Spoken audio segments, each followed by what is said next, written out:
معلومات ممكن تكون بتسمعها لأول مرة في حياتك. بيقولك إن في نوع من الضفادع بيتجمد في فصل الشتاء في الدول يعني اللي بتكون جليد، ولما الموسم بيخلص والتلج بيدوب سبحان الله بترجع لها الحياة مرة تانية.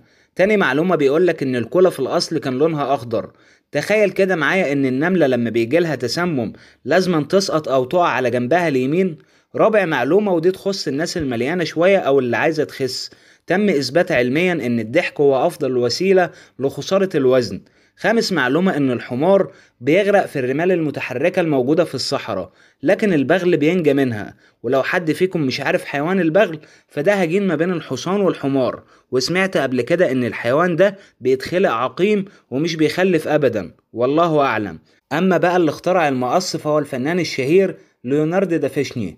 بيقولك كمان إن اللوز نوع من أنواع الخوخ. أما القمر فبيبعد عن الأرض بكام سنتي كل سنة. المعلومة العاشرة إن قلب الإنسان بينبض 100,000 مرة في اليوم الواحد.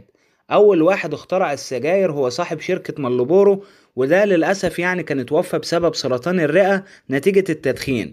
زي ما المثل ما بيقولك كده، طباخ السم بيدوقه.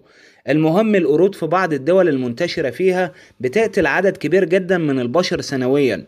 الإحصائية بتقول إنهم أكتر من الناس اللي بيتوفوا في حوادث الطيارات. معلومة رقم 13 إن في بداية اختراع الكولا كانت بتحتوي على مادة الكوكايين، ودي عارفين طبعا إنها مادة مخدرة. أطول زمن دخل موسوعة جينيس لطيران الدجاجة كان 13 ثانية فقط. بيقولك كمان إن النمل بيزرع محاصيل في مملكته وهو متعود على الموضوع ده قبل الإنسان بسنوات طويلة. معلومة رقم 16 إن الفئران بتفسد تلت محاصيل العالم كل سنة، وبتعتبر حيوانات ضارة جدا لابد من قتلها. لو بتخاف منها قولي في التعليقات.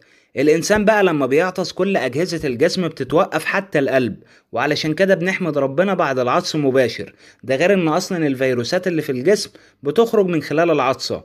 أما بقى كلمة كندا فهي في الأصل هندية، والترجمة أو معناها هي القرية الكبيرة.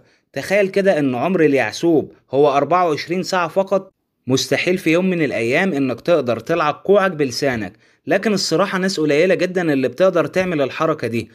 آخر معلومة إن الكازينوهات في مدينة لاس فيجاس ما بتعلقش ساعات على الحيطة أبدا.